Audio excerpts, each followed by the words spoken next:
is our project on the economic impacts of hosting the World Cup, and we did a case study on Brazil. My name is Nolan. I'm PJ. I'm Ari.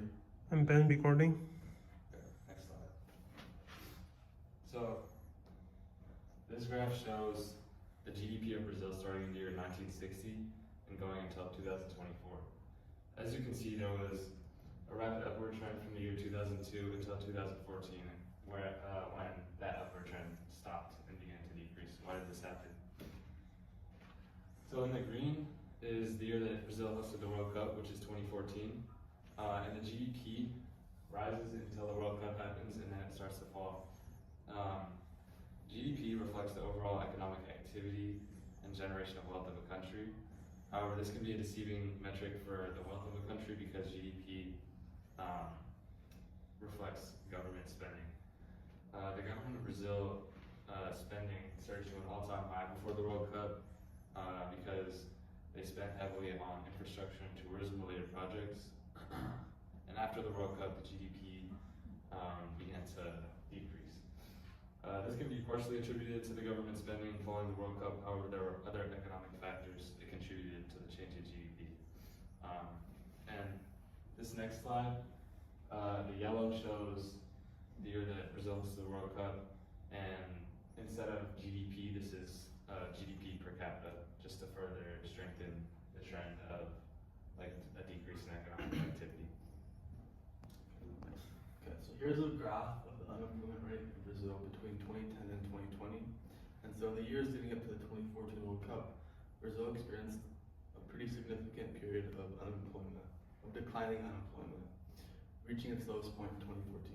However, shortly after the World Cup, the unemployment rate began to rise again, reaching a peak of nearly 13% in 2017. While the World Cup brought short-term boosts such as short-term jobs and jobs in tourism, jobs in construction, all these jobs were short-term jobs, which led to an increase in unemployment rate after the World Cup. So here's a graph of the inflation rate in Brazil before and after the World Cup. And so in the years before the World Cup, Brazil experienced steadily increasing inflation, rising from about 5% to over 6% by 2013. This upward trend continued in the immediate aftermath of the tournament, with inflation peaking in 2015 at around 9%. Although this spike in inflation can't be solely attributed to the World Cup, the event likely played a significant role in accelerating inflationary pressures that were already building due to the broader economic mismanagement and external market factors. Next, we also wanted to look at tourism and see how tourism relates to the overall well-being of the country, overall GDP.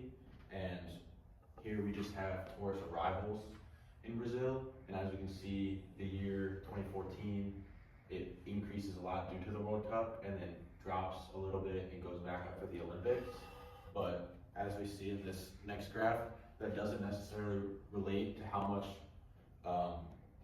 these people are spending while they're in the country. The World Cup is a huge event, and as we can see here, they spent,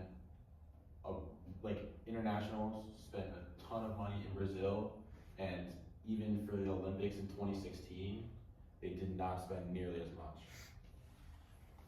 So for the economic inflation kind of stuff, we decided to use the stadium as one of the perspectives that is used to analyze the spending and expected spending and actual spending. So as we can see, Brazil had 12 stadiums in total for the World Cup, and eight of them are newly built solely for the World Cup purpose, which can cause a significant spending. And they expected to spend around like maximum 800 million Brazilian leaders.